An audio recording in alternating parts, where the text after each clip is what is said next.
காவேரி உங்களுக்கு கால் பண்ணி யமுனா ஹாஸ்பிட்டல் இருக்கான்னு சொல்லி தானே நீங்க வந்தீங்க. அப்போ யமுனா எதனால இப்படி பண்ணான்றத காவேரி உங்ககிட்ட சொல்லியா என்ன? யமுனாவோட லவ்வர்னு இனி ஒரு வாட்டி நீங்க சொல்லக்கூடாதுன்னு தான் நான் அப்படி சொன்னேன்.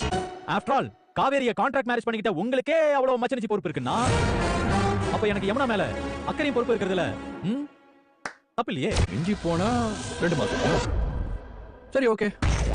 அப்ப இந்த 2 மாசம் வரைக்கும் என்னோட பொறுப்பை நானே பண்ணிக்கிறேனே. மிஞ்சி போனா 2 மாசமா?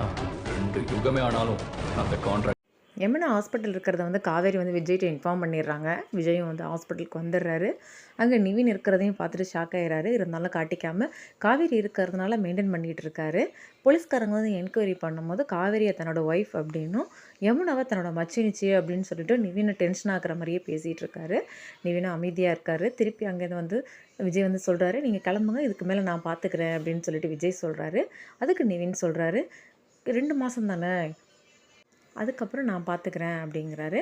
அதுக்கு வந்து விஜய் மனசுக்குள்ளாரே நினைக்கிறாரு, 2 மாதம் என்ன, 2 வருஷம் 2 யுகம் ஆனாலுமே நான் காவேரி யாருக்காக விட்டு கொடுக்க மாட்டேன், அந்த கான்ட்ராக்ட் எக்ஸ்பிரியே ஆகாது அப்படின்னு சொல்லிட்டு விஜய் வந்து மனசுக்குள்ளாரே நினச்சிக்கிறாரு, யோசிச்சுட்டு இருக்கிறாரு.